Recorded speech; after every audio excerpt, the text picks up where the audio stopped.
ሰላም ጤና ይስጥልኝ የተከበራችሁ የአውራምባ ታይምስ ተከታታዮች እንደምን ሰነበታችሁ?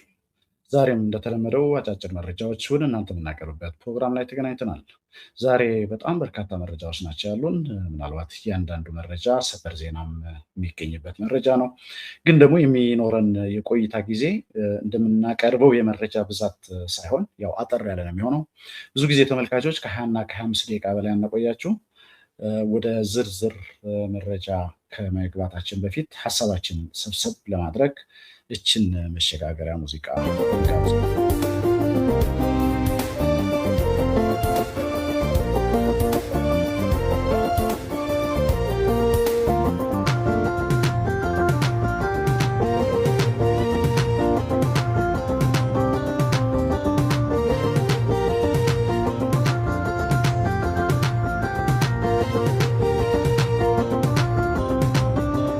ተመልሰናል ተመልካቾች። ዛሬ 3 ነገሮች እንመለከታለን።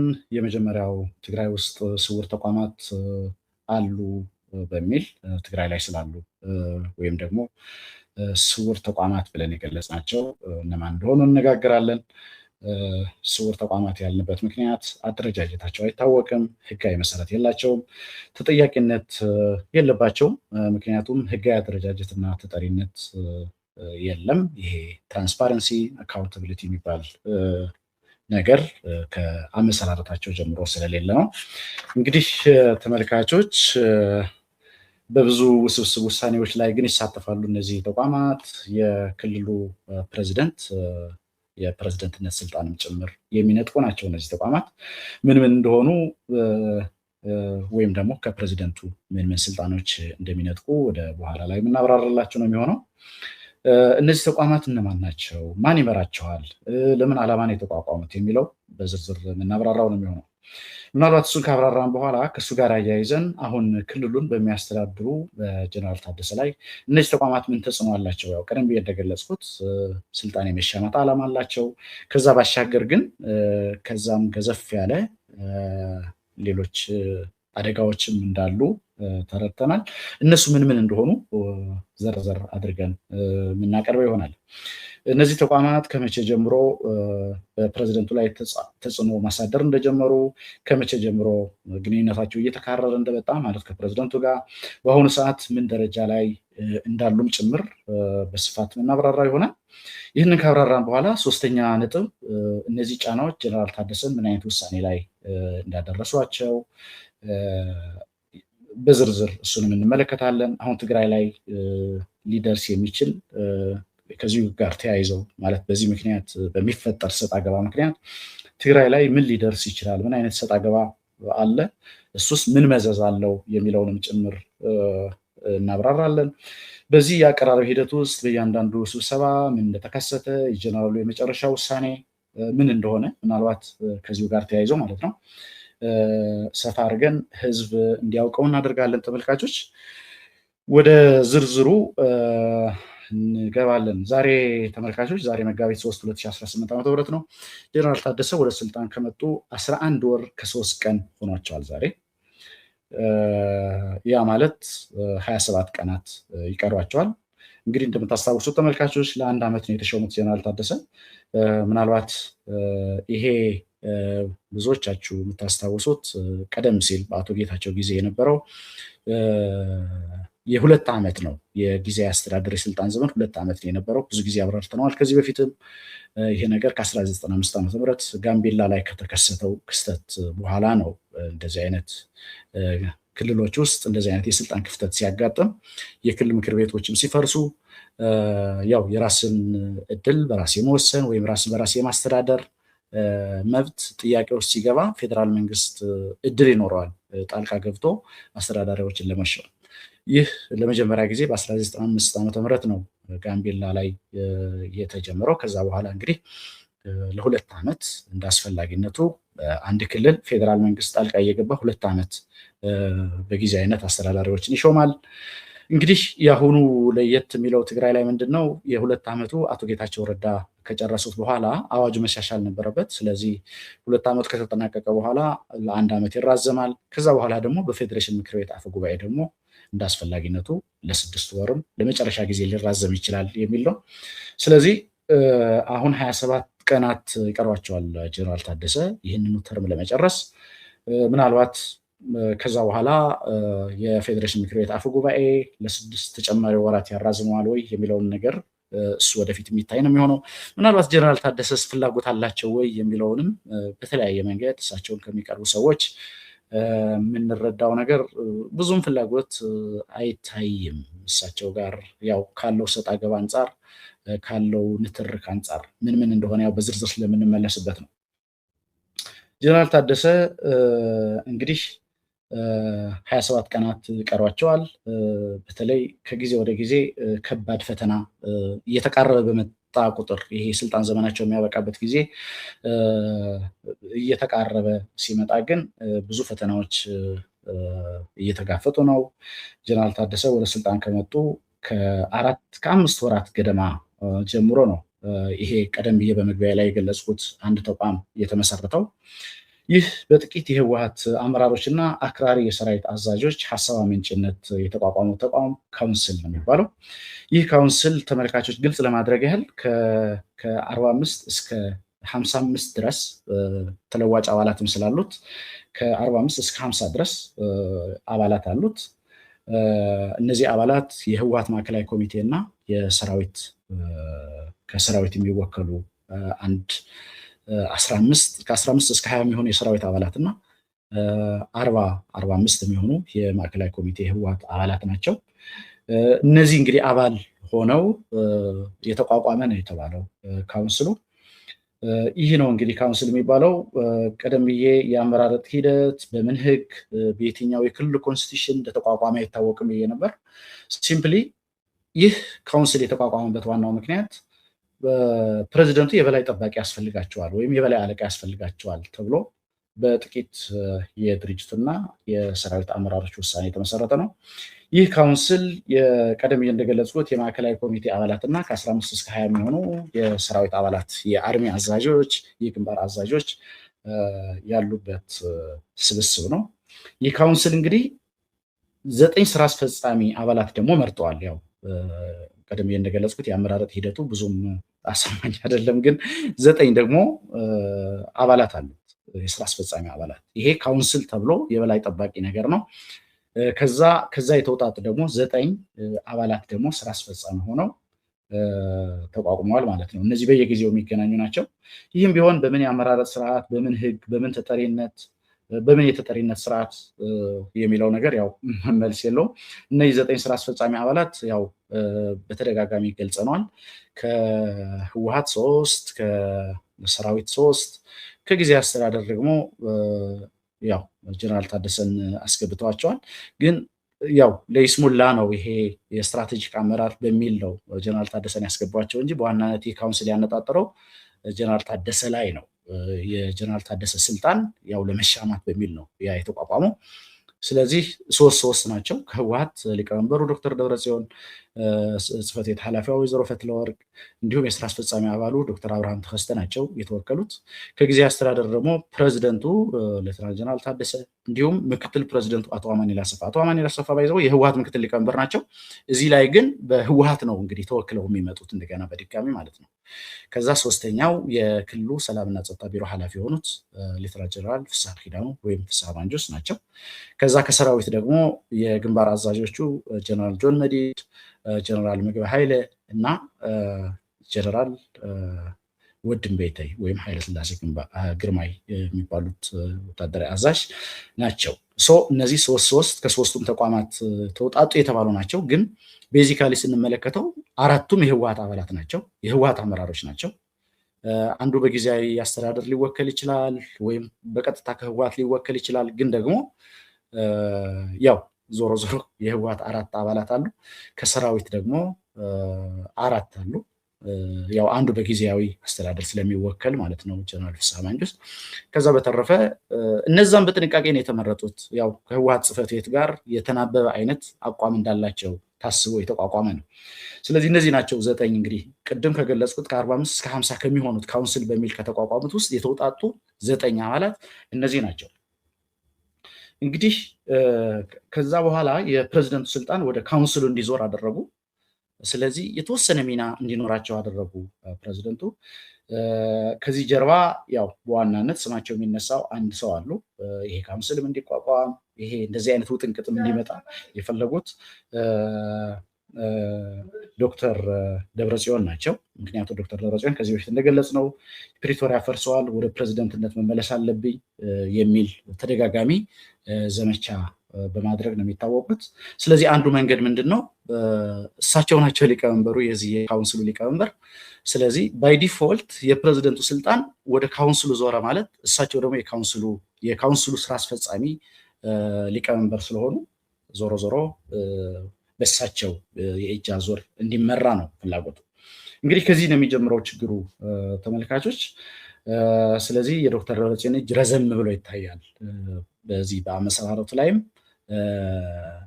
ያው ቅድም በገለጽኩት አይነት የህግም የአመሰራረትም የህገ መንግስታዊም የተለያዩ ክፍተቶች አሉት። ያ ክፍተት ባለው መልኩ በዚህ መልኩ እንዲቋቋም የተደረገበት ዋናው ምክንያት የዶክተር ደብረጽዮን እጅ ረዘም ብሎ ይታያል እዚህ ላይ ማለት ነው። ስለዚህ እንግዲህ ይህ ካውንስሉና በካውንስሉ ስር ያሉት 9 ስራ አስፈጻሚ አባላት በዋናነት ያው ካውንስሉ በየጊዜው ስለማይሰበሰብ እነዚህን 9 አባላት ነው የወከለው። አንድ መንግስት ሊኖረው የሚገባ መሰረታዊ ፒላር ነው እንግዲህ የሚነጥቀው። ለምሳሌ ጊዜ አስተዳደር አንድ መንግስት የሚባለው ፖለቲካው፣ ጸጥታው፣ ኢኮኖሚውን ሲያስተዳድር ነው። ግን ይህ ካውንስል ኮሚቴ ያቋቁመዋል እነዚህን ኦቨርሲ የሚያደርግ ማለት ነው። ስለዚህ እነዚህ 9 አባላት ባሉት ስብስብ ውስጥ ኦቨርሲ የሚደረገው ያው ኮሚቴዎች ስላሉ ለምሳሌ ፖለቲካውን በተመለከተ ወይዘሮ ፈትለወርቅ ናቸው የፖለቲካ ኮሚቴውን የሚመሩት። ስለዚህ በህወሓት ጽሕፈት ቤት እንዲመራ ይፈልጋል ኮሚቴው ማለት ነው። በዛ አቅጣጫ ነው እንዲሄድ የሚፈልገው።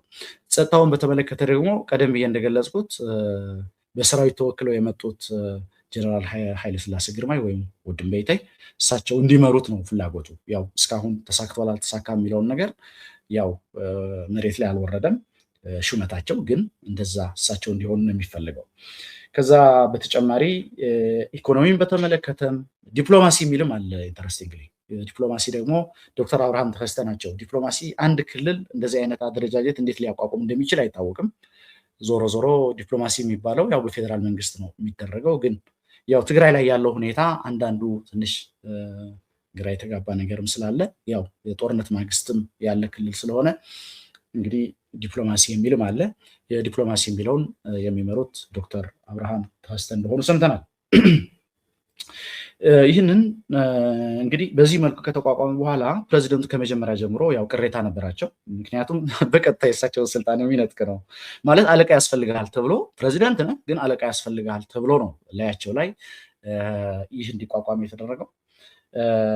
ብዙ ጥረቶች ሲደረጉ ነበር ፕሬዚደንቱ ይህንን ካውንስል እንዲቀበሉ። ነገር ግን ያው ፕሬዚደንቱም ተቃውሟቸው እያሰሙ ብዙም በሚፈለገው መጠን ተሳትፎ ሳያደርጉ ሲቀሩ ከባለፈው ጥቅምት ወር ጀምሮ ጠንከር ወዳለ ጫና ተሸጋገረ። 2 የሰራዊት እንቅስቃሴ ተደርጎ ነበር እንደምታስታውሱ ተመልካቾች። በመጀመሪያ ጥቅምት ወር ላይ አርቢ 22 300 የሚሆኑ የሰራዊት አባላት ወደ ፕሬዚደንት ጽሕፈት ቤት ሄደው ከበባ አደረጉ። ከዛ ደግሞ እንደገና ለሁለተኛ ጊዜ ደግሞ አርቢ 31 2 ኮሮች ጠዋትና ከሰዓት መጥተው ያንን እንቅስቃሴ ያደረጉ። ይህ የጫናው አንድ አካል ነው። በተለያየ መንገድ በሚዲያ እንደዚህ በሰራዊት እንቅስቃሴ በተለያየ መንገድ ጫና አድርጎ በማወክ ያው ፕሬዚደንቱ ያንን እንዲቀበሉ የማድረግ ነው የነበረው። ከዛ አንድ የማስገደጃ መንገድ ነው የነበረው እሱ። ከዚህ በኋላ ጀነራል ታደሰ እስኪ በቅርብ ልመልከተው በሚል መሰብሰብ ጀምሮ አንዳንዴ ይሰበሰባሉ። ብዙ ጊዜ ግን ባለመስማማት ይወጣሉ። ነገር ግን እንደ ፕሬዚደንት ምቾት የሚሰጥ አይደለም። ያው ቀደም ብዬ እንደገለጽኩት የካውንስሉ ኃላፊነት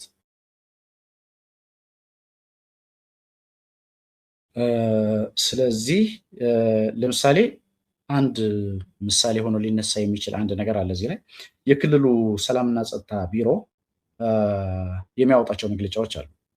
እነዚህ መግለጫዎች ብዙዎቹ ፕሬዚደንቱ የሚያውቃቸው አይደሉም። ለምሳሌ የክልል ሰላምና ጸጥታ ቢሮ ማለት የዛ ቢሮ ኃላፊ የካቢኔ አባል ነው። ተጠሪነቱ ለፕሬዚደንቱ ነው። በፕሬዚደንቱ ነው የሚሾመው።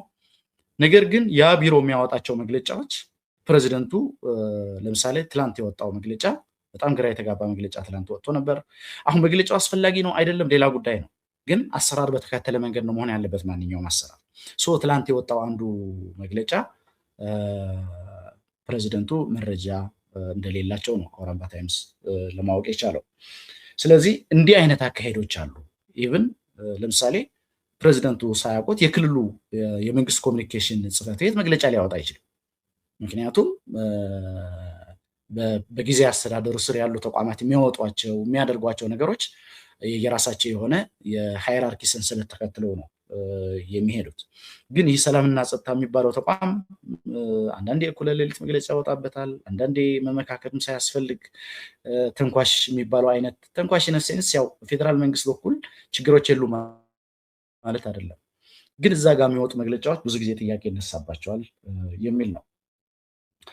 ይህ ካውንስል በሚል የተደራጀው አካል ቀለል ባለ አገላለጽ የአጥፍቶ ጠፊ አይነት ዓላማና አደረጃጀት ነው ያለው ማለት ይቻላል። ቀደም ሲል እንደጠቀስነው ተጠያቂነት፣ ኃላፊነት የሚወስድ አይነቱም አይደለም። በሌላ አገላለጽ ላፕቶፕ የያዙ ፖለቲከኞችና መሳሪያ የያዙ የጦር አበጋዞች እኩል የሚሰበሰቡበት መድረክ ማለት ነው። ይህ ስብስብ ነገሮች በድርድር ለመፍታት ዝግጁ አይደለም። ያ ማለት የፌዴራል መንግስት እንግዲህ ከፌዴራል መንግስት ጋር ያለውን ልዩነት ጦርነት ለማስቀረት የሚደረጉ እንቅስቃሴዎች በሰላማዊ መንገድ በድርድር ለመፍታት የሚደረገው እንቅስቃሴ ሙሉ ለሙሉ ዝግ ነው የሚያደርገው ይሄ ካውንስል። ምናልባት አንዳንድ በግለሰብ ደረጃ የህወሓት አመራሮች ድርድር ያስፈልጋል ሊሉ ይችላሉ።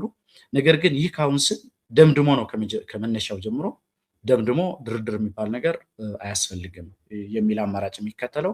እንግዲህ ከዛ ውጭ ያለው አማራጭ ደግሞ ምንድን ነው ከተባለ ያው በነገራችን ላይ እዚህ ላይ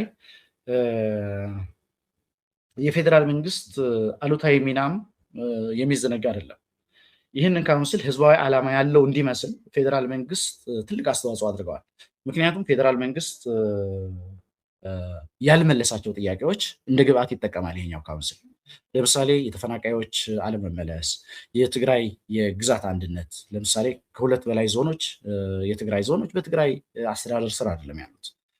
በዚህ ዙሪያ የሚነሳ የብሔራዊ ደህንነት ጥያቄ አለ ከትግራይ። ነገር ግን ይህንኑ ምላሽ ባለማግኘቱ በፌዴራል መንግስት በኩል ይህንን ነው እንደ ምክንያት አድርጎ የሚያቀርበው።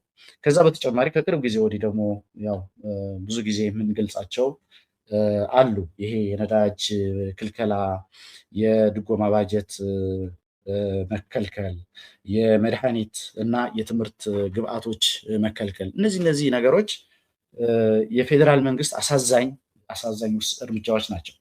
ግን እነዚህ በፌዴራል መንግስት የተደረጉ አሳዛኝ እርምጃዎች እጅግ በሚያሳዝን ሁኔታ ለዚህ ካውንስል ጀስቲፋይ ማድረጊያ ሆነው ነው የሚቀርቡት።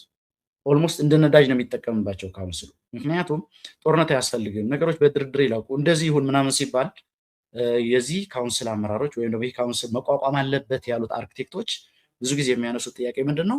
እነዚህን ፌዴራል መንግስት ያልመለሳቸውን ጥያቄዎች ነው በምሳሌነት የሚያነሱት። ለምሳሌ ተፈናቃይ አልተመለሰም ይላሉ፣ የግዛት አንድነት አልተመለሰም ይላሉ። ስለዚህ ጀስቲፋይ ለማድረግ እነሱ የሚያደርጉት እንቅስቃሴ ጀስቲፋይ ለማድረግ ፌዴራል መንግስት የሚገባውን ኃላፊነት አለመወጣቱ አንድ ምክንያት ነው። እዚህ ላይ በግልጽ ሊሰምርበት የሚገባው ፌዴራል መንግስት ያው የቤት ስራውን ቢሰራ ኑሮ ይህ ሁሉ ጣጣ ይመጣል። በምንም ተአምር ፌዴራል መንግስት ያው ከዚህ ነፃ ነው ብሎ ማለት አይቻልም። ማለት የካውንስሉን ችግር ስንነጋገር በቀጥታም ይሁን በተዘዋዋሪ ፌዴራል መንግስት ለዚህ ግብአት አድርገዋል። ፌዴራል መንግስት ጀነራል ታደሰንም በተገቢው መንገድ ኃላፊነታቸው እንዲወጡ አላደረገም። ያው በህወሓትና በፌዴራል መንግስት በፕሪቶሪያ ስምምነት መሰረት ነው የተቋቋሙት የጊዜያዊ አስተዳደሩ የተቋቋመው። ጀነራል ታደሰ ያንን ኃላፊነታቸው ከተቀበሉ በኋላ ግን ከፌዴራል መንግስት ያው የማደናቀፍ ሚናዎች ናቸው የሚበዙት በአብዛኛው። ማለት ምንም ይሄ ምንሸሽገው ምንደብቀው አይነት ነገር አይደለም። አሁንም ቢሆን ይህ ሁሉ ፈተና ሲጋፈጡ ፌዴራል መንግስትም ሌላ ጫና አድራጊ ነው እንጂ እነዚህን ችግሮች ኢንፋክት አሁን ግንኙነቱም ጤናማ የሚባል አይነት ግንኙነትም ያለ አይመስለኝም በጀነራል ታደሰ አስተዳደር እና በፌዴራል መንግስት መካከል። ምክንያቱም ከዚህ ከጸለምቲ ጦርነት በኋላ ብዙም ግንኙነታቸው ያን ያህል በፊት እንደነበረው አይነት ነው ተብሎ አይገመትም። አንድ እሱም ራሱ የቻለ ችግር ሊሆን ይችላል። ግን ጀነራል ታደሰ ብዙም ለዛ ግድ ያላቸው አይመስሉም። ምክንያቱም ብዙ ጊዜ የሚሉት ልክ ጫና ሲደርስ እኔ እንደ ጌታቸው አይነት አማራጭ የምከተል አይነት አይደለሁም። ካልሆነም ስልጣኑን የሚቀርም ከሆነ ከዛ በኋላ የራሴ ህይወት እመራለሁ ወይ መጽሐፌን እየጻፍኩ እቀጥላለሁ ነው የሚሉት እንጂ ብዙም እዛ ላይ ዲፔንድ አያደርጉም። ግን ዞሮ ዞሮ ፌዴራል መንግስትም አንድ ራሱ የቻለ ግብአት ሆኗል በዚህ ሂደት ውስጥ ለማለት ነው ይህን ነጥብ ያነሳሁት። እንግዲህ ተመልካቾች ይህንን እንደ ባክግራውንድ ካቀረብኩ በኋላ ዛሬን ጨምሮ ባለፉት ጥቂት ቀናትና ሳምንታት ምን ተፈጠረ የሚለውን ከዚህ መሸጋገሪያ በኋላ ይዤላችሁ እመጣለሁ።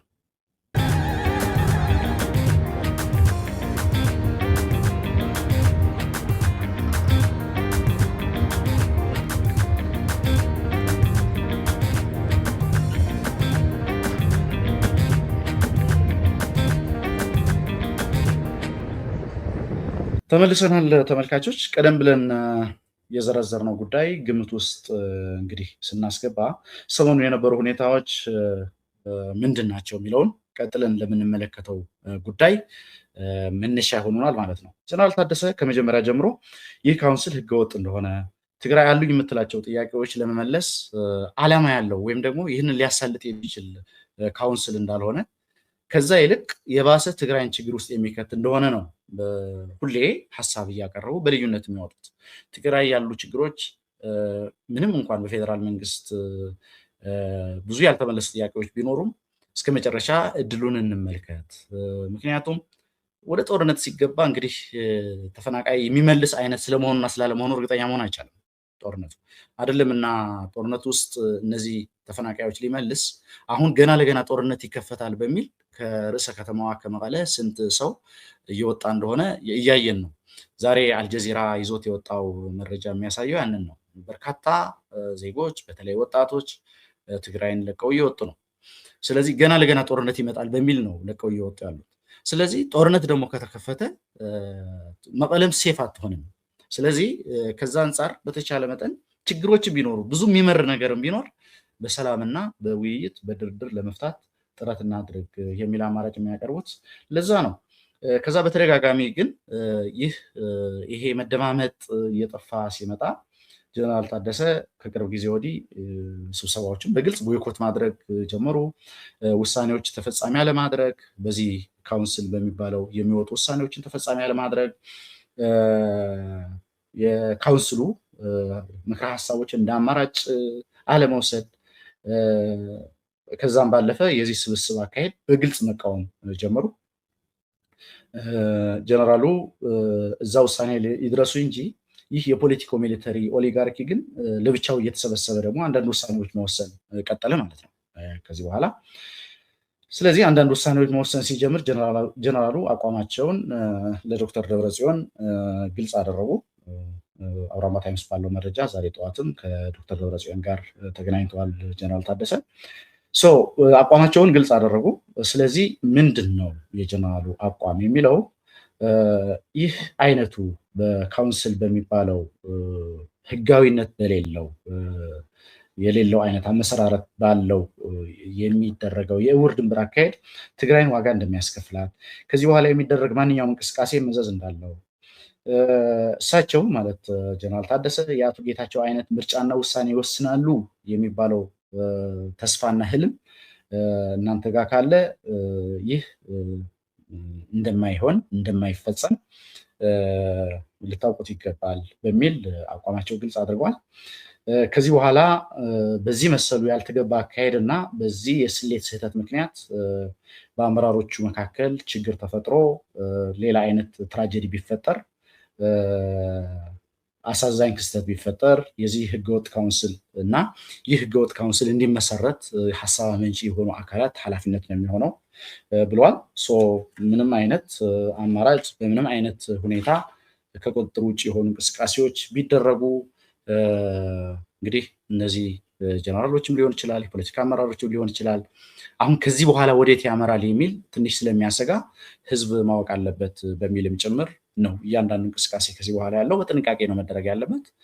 ምናልባት አንዳንድ አላስፈላጊ ነገሮች ውስጥ የሚገባ ከሆነና ራስን ለመከላከል በሚል የሚወሰዱ የተለያዩ እርምጃዎች ካሉ ኃላፊነቱ የዚህ አካል እና ይህንን አማራጭ የወሰዱ ወይም ደግሞ ይህንን አማራጭ መውሰድ አለብን ብለው ሀሳብ ያመነጩ አካላትን እንደሚመለከት ነው ጀነራል ታደሰ አቋማቸውን ይፋ ያደረጉት።